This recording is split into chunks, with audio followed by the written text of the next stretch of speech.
Bom dia pessoal, vamos para as nossas videoaulas. Agora a gente vai começar uma série de 2 ou 3 videoaulas sobre gases. Essa é uma aula mais introdutória, a gente vai chegar até a equação geral dos gases, mas vamos com bastante calma. E primeiro de tudo, quando a gente está falando de gases, a gente tem que entender o que é um gás. Gás é um dos 3 estados físicos da matéria.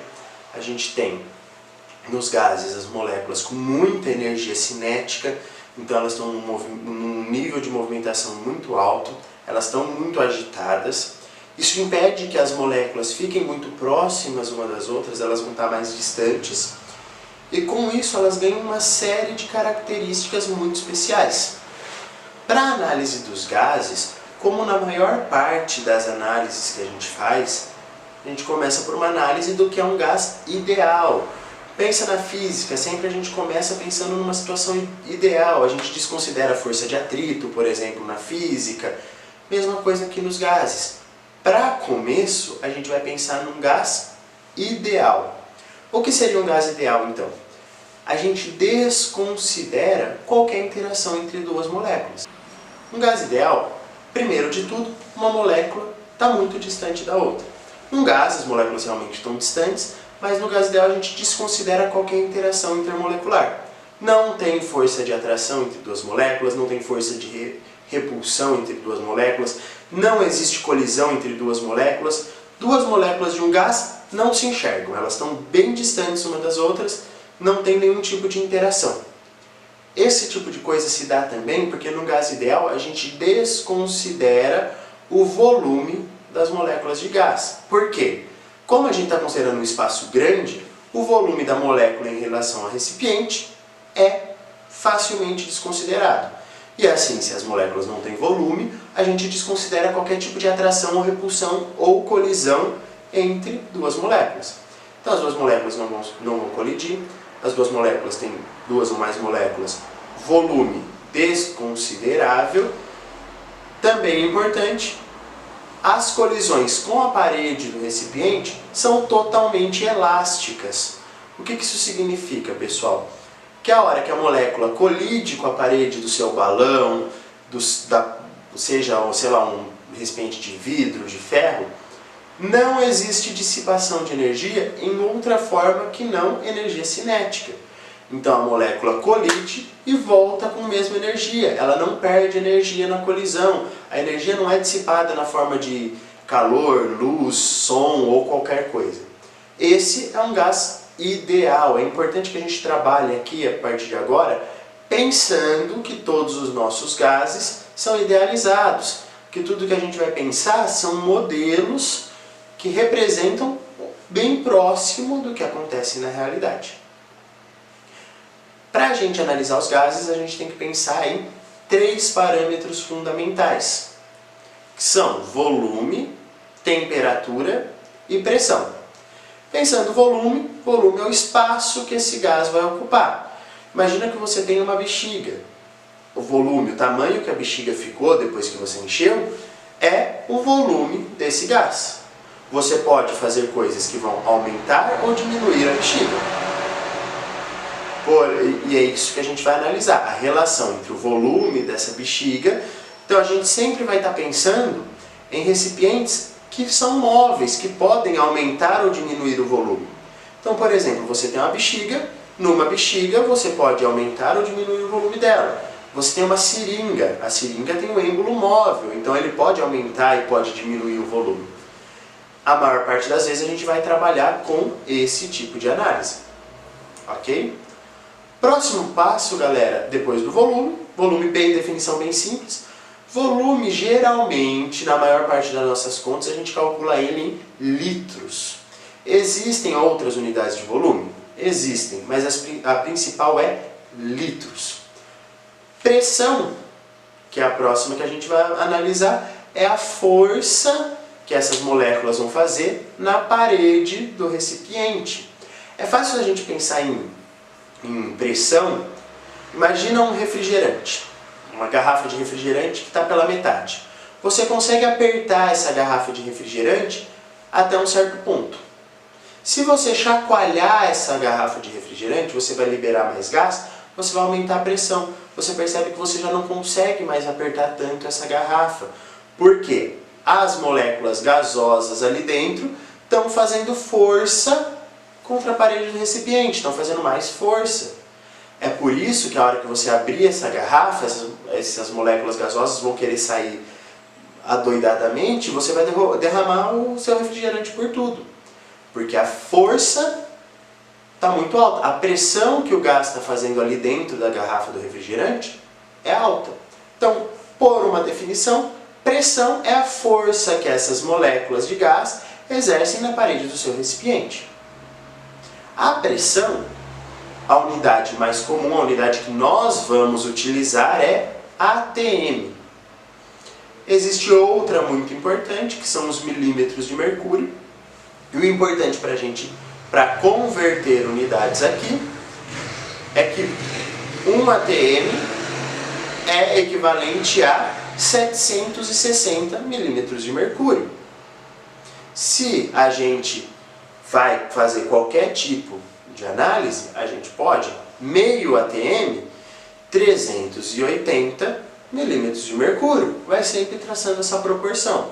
Sempre utilizar ATM. Por que eu estou pedindo para a gente padronizar as nossas unidades? Para sempre obter o mesmo resultado, para chegar no resultado sempre próximo, sempre igual. Então, sempre que a gente trabalhar com volume, vai ser em litros. Sempre que a gente trabalhar com pressão, vai ser em ATM. E agora a gente chega na última unidade, que é a unidade de temperatura. Temperatura, no cotidiano, a gente vê como quente ou frio. Ah, está quente, deve estar com febre. Nossa, eu coloquei a mão ali no gelo, o gelo é frio. Mas na prática, cientificamente falando, temperatura é a agitação das moléculas. Temperatura é uma unidade que mede energia cinética. Se as moléculas estão mais ou menos agitadas. Então, por exemplo, se eu pego um pedaço de ferro e esquento, as moléculas de ferro vão aumentar a velocidade, a agitação que elas estão, vão ficar mais e mais e mais e mais agitadas. É importante a gente entender, porque a hora que a gente for traçar relações, a gente vai perceber esse tipo de coisa. Temperatura, no nosso cotidiano a gente usa graus Celsius. Então eu falo que o gelo está a 0 graus Celsius, que a água evapora a 100 graus Celsius, que a temperatura do corpo humano fica ali próxima de 36,5 graus Celsius. Então a gente está sempre trabalhando com essa unidade. Mas na fisicoquímica, na análise de gases e tudo mais, não se usa graus Celsius.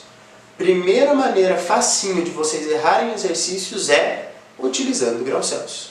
Sempre há a necessidade de converter para escala Kelvin. Converter em escala Kelvin, fácil, somar 273. Então, por exemplo, se o exercício fala 0 graus Celsius, para transformar em Kelvin, você vai fazer 0 mais 273, dá 273 Kelvin. Se você quer transformar 27 graus Celsius, você vai fazer 27 mais 273, 300. Então, por isso que é muito comum aparecer 27, 127, 227, porque a hora que você joga para a escala Kelvin, dá um valor redondo, 200, 300, 400, 500, sei lá. É importante porque nessa escala a gente não chega em valores negativos de temperatura. O 0 Kelvin é o que a gente chama de zero absoluto. Então nós não temos valores negativos de temperatura. Isso é muito importante, porque a gente também não tem valor negativo de pressão, a gente também não tem valor negativo de volume. E a gente sempre então vai trabalhar com valores sempre positivos. Trabalhando sempre com valores positivos, a gente vai obter uma ideia geral, porque assim, se eu trabalho com temperatura negativa, pode ser que em algum cálculo eu chegue num valor de pressão negativa, e não existe pressão negativa. Por isso foi necessário uma escala de temperatura que não assumisse valores negativos. Agora a gente já entendeu o que é um gás ideal e quais são os 3 parâmetros que a gente vai sempre observar um gás. Então o gás ideal a gente desconsidera qualquer interação entre moléculas e vai analisar pressão, volume e temperatura. Agora a gente vai começar a analisar então, sempre pegando 2 dos 3 parâmetros e tentando compreender qual é a relação entre eles. Agora a gente vai começar a analisar as interações entre essas 3 grandezas. Primeira ideia nossa é analisar numa transformação isotérmica. O que significa uma transformação ser isotérmica? A temperatura não muda. Então a gente vai desconsiderar o parâmetro temperatura, pensar assim, ó, a temperatura fixa, alterando o volume, o que vai acontecer com a pressão. Imagina que a gente aumente o volume do nosso recipiente. Então eu pego um recipiente, tem ali a pressão, que são as colisões das moléculas com a parede do recipiente. Eu aumento essa parede. Pressão, pelo estudo da física, é força sobre a área. Se eu aumento a área, eu vou diminuir a pressão. Então, a hora que eu aumento o volume do meu material, eu vou aumentar a superfície de contato, vou aumentar a área e eu diminuo a pressão. Portanto, volume e pressão são inversamente proporcionais. 2 cientistas, Boyle e Mariotte, eles traçaram então uma equação matemática, que a pressão inicial vezes o volume inicial seria igual à pressão final vezes o volume final. Então, se eu dobrei a pressão, eu diminuo o volume na metade. Se eu dobrei o volume, eu diminuo a pressão na metade, e assim por diante, sempre fazendo esse tipo de cálculo. Então, essa é a lei de Boyle-Mariotte, ou, mais importante, pressão e volume são inversamente proporcionais. Se eu aumento a pressão, eu diminuo o volume. Se eu aumento o volume, eu diminuo a pressão. Isso, claro, em transformações isotérmicas, se eu tiver um controle forte, onde não aumente nem diminui a temperatura. Depois disso, a gente pode escolher outro parâmetro para manter constante. Se a gente já manteve a pressão, a temperatura constante, a gente pode manter a pressão constante. Então eu pego um ambiente que não altera a pressão e vejo a relação de volume com a temperatura. Muito fácil da gente pensar, galera. Todo mundo já deve ter visto vídeo no YouTube ou qualquer coisa do que acontece quando coloca gás em nitrogênio líquido. A gente diminui a temperatura e o volume também diminui. Ou quando a gente aumenta a temperatura, o volume também aumenta. Elas são diretamente proporcionais. E é muito fácil da gente perceber e pensar isso, galera. Se a temperatura é uma medida cinética de velocidade, quanto mais velocidade, quanto mais movimento a gente dá para as nossas moléculas, quanto mais a gente aumenta a temperatura, mais espaço elas vão ocupar. Pessoas quietas, sentadinhas nos seus lugares, ocupam muito menos espaço do que várias pessoas correndo, desembestadas por aí. Mesma coisa se a gente pensar microscopicamente. Moléculas que estão com menos agitação ocupam menos espaço. Portanto, temperatura e volume são diretamente proporcionais. Tranquilo todo mundo? Essa ideia veio de 2 cientistas, o Charles e o Gay-Lussac. Eles propuseram essa ideia de que quando a gente tem pressão fixa, o volume e temperatura são diretamente proporcionais. Ou seja, volume dividido pela temperatura é igual a volume dividido pela temperatura. O volume inicial dividido pela temperatura inicial é igual ao volume final, temperatura final. Por fim, Charles e Gay-Lussac, eles mesmos, deixaram o volume constante. Esse também é fácil da gente imaginar, que é a ideia de você ter um recipiente que não altera o volume, sei lá, uma panela de ferro, uma panela de pressão fechada. Essa é a ideia da panela de pressão. Por quê? Você tem a sua panela de pressão, ela está fechada, e você vai aumentar a temperatura dela. Você vai pôr ela no fogo, o volume dela não vai aumentar. A única coisa que pode variar quando você aumenta a temperatura é você aumentar também a pressão. É fácil de imaginar que quando você aumenta a temperatura, você também aumenta a pressão. Temperatura não é o grau de agitação da molécula? E pressão não é a força que vai exercer sobre a área? Se a molécula está mais agitada, ela vai colidir mais vezes contra a superfície, colidindo mais vezes, você tem maior pressão, você vai fazer mais força. Por isso, pela definição de volume, pressão e temperatura, a gente consegue imaginar que pressão, quando você aumenta a temperatura, você aumenta a pressão também. Então, só pensando, pressão e volume são inversamente proporcionais, volume e temperatura são diretamente proporcionais, pressão e temperatura são diretamente proporcionais. Pressão inicial dividido pela temperatura inicial é igual a pressão final dividido por temperatura final. Essas são as relações entre pressão, volume e temperatura, sempre mantendo uma das três fixas. Mas, e se não houver a possibilidade de manter uma das três fixas? Aí é onde entra a lei geral dos gases. Por essa equação que eu mostrei para vocês, se a gente quiser, a gente pode ignorar qualquer um dos parâmetros, até porque a hora que a gente for isolar, imagina que a gente quer isolar pressão inicial. A hora que a gente jogar a temperatura inicial multiplicando para o outro lado, a gente vai ter temperatura inicial dividida por temperatura final. Mas se é o mesmo valor, a gente sempre pode cortar. Então, fica tranquilo, é sempre uma maneira fácil. Mais fácil do que pensar em três equaçõezinhas é pensar só nessa. Essa é a equação geral dos gases. Muito do que a gente pode ver sobre transformações gasosas, a gente pode analisar por essa equação. Então, aquela revisão rápida. Os gases ideais, a gente desconsidera qualquer relação entre eles e o universo, as moléculas são consideradas quase como isoladas. A gente analisa volume, pressão e temperatura, sempre tomando cuidado, volume em litro, pressão atm, temperatura em Kelvin, e analisa a interação entre eles, gerando essa equaçãozinha maravilhosa.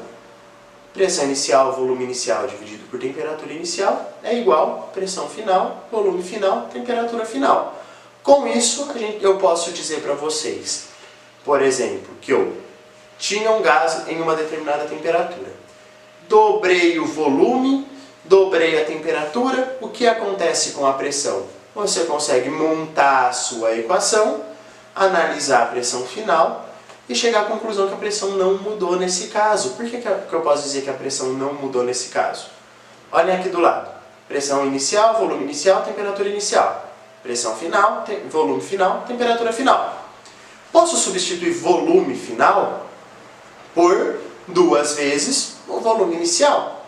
E posso substituir temperatura final por 2 vezes temperatura inicial. Simplifico 2 de cima com 2 de baixo. Pressão inicial está dos dois lados da equação, eu posso cortar. Temperatura inicial está dos dois lados, eu posso cortar. Fica o quê? Pressão inicial igual a pressão final, como está aqui no desenho. Essa é a nossa ideia, sempre analisar esse tipo de coisa. Galera, um abraço, semana que vem a gente chega na equação de Clapeyron dos gases. Qualquer dúvida, só tirar comigo. Até a próxima, galera!